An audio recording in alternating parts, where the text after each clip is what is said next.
Hey there folks, welcome to the video. This is General Notice how I fire off the week, and it's going to be a busy video to start what could actually be a surprisingly busy week given that we've got no F1. So, without further ado, let's just get into this. In terms of videos for this week, Super Formula and Motegi potentially, as well as a review for my predictions for the ERC for 2025 and for 2026. Predictions for BTCC for 2026. Preview potentially for IMSA and IndyCar at Long Beach, and then a review for Rally Croatia. That's pretty much the week's videos. But in addition to that, because I completely forgot that Motegi was happening this weekend, so I've also got the Food City 500 to consider, a GT World Challenge Europe at Paul Rick, which we'll probably talk about in a moment as well. Tarpo in the supercars, and I'm thinking of attending the BTCC Media Day as well, potentially. So, these next couple of weeks, even though there's no F1, it doesn't mean it's going to be necessarily quiet, let's say. But let's get into the articles. We're going to start off with GT racing and F1 drivers, but not the combo that you think. You'd think I'm talking about Max Verstappen, right? Because he's going to be doing the Nerve 24. There is a different F1 driver, well, technically two, because there's another former F1 driver in the car, who's going to be the Paul Rick 6 Hours this weekend. That's right, Lance Stroll is going to be driving for ComTU Racing in an Aston Martin Vantage GT3 Evo. ComTU Racing are partnered with Aston, which is why it's not particularly surprising when you look at the kind of machinery as well, because he's got the Aston, he's got Mario Bayer as one of his co-drivers, an Aston development driver, and he's also got Roberto Merri as well, a former F1 driver with I think they were just Manor at that time, weren't they? They weren't Marussia anymore. But yeah, the Verstappen racing car is there, but no Verstappen. So cue this weekend when you're going to have a lot of is Max in this split jokes in the chat. But overall, I'm looking forward to this. It's going to be able to give me the opportunity to test one of my theories I've had for a number of years now, which is that Stroll is all around a capable driver, and that his skill set may be better served in something like endurance racing.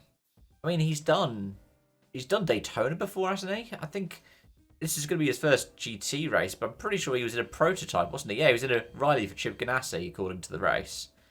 And then he was in an LMP2 Orica a couple of years later in 2018, while he was in his F1 career. I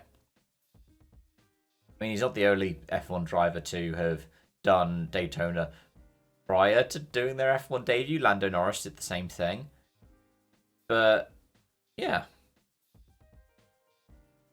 Best of luck to them this weekend. I'll be eager to see how Lance Stroll gets on. I'm sure when I do a video review, that will come up as one of the things I'll be looking at. On the other hand, one thing that we may not be looking at is Super GT overseas. According to Sportscar 365, Super GT may cancel their Sepang round in June, apparently per request from the Malaysian government. That is due to the ongoing situation in the world, fuel shortages, for example. It'll be a shame, because I did enjoy watching it, and it's always great to watch a race at Sepang.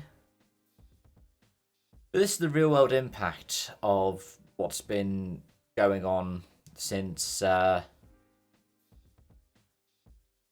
realistically, February, right? It was the end of February when Trump and Netanyahu started this coordinated attack against Iran.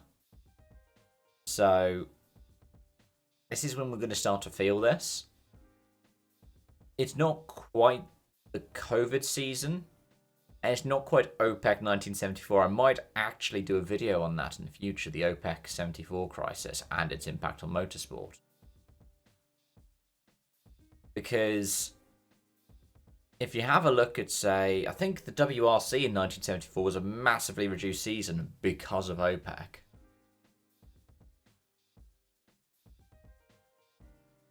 It would be interesting to see how that maps onto the world today. But speaking of changing schedules, a while ago it was announced that Autodromo Hermanos Rodriguez would not be hosting the opening round for the TCR World Tour in 2026. And recently, the replacement was found. Misano. Now, Misano is a fun track. I've done Misano plenty of times in ACC and a couple of times in iRacing as well since it's been added to the service there. What's going to be interesting is this new calendar, with it being the start of May, will be... Is it going to be... No, it's going to be 50% European, 50% Asia, I think. Here's what the calendar looks like. Misano, 8 to 10th of May. 12 to 14th of June, Ricard Tormo for Valencia. It's going to be 3 races. Then you've got Le Castellet, followed up immediately afterwards as a doubleheader with Villarreal.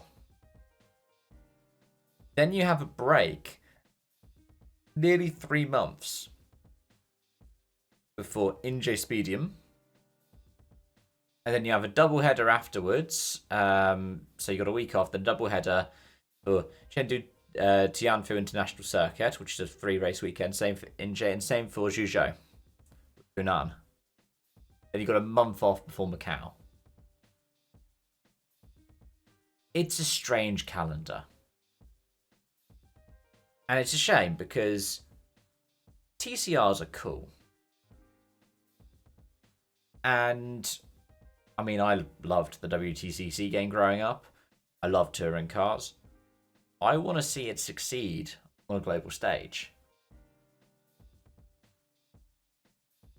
But how that happens... I've seen so many different retrospectives right now on...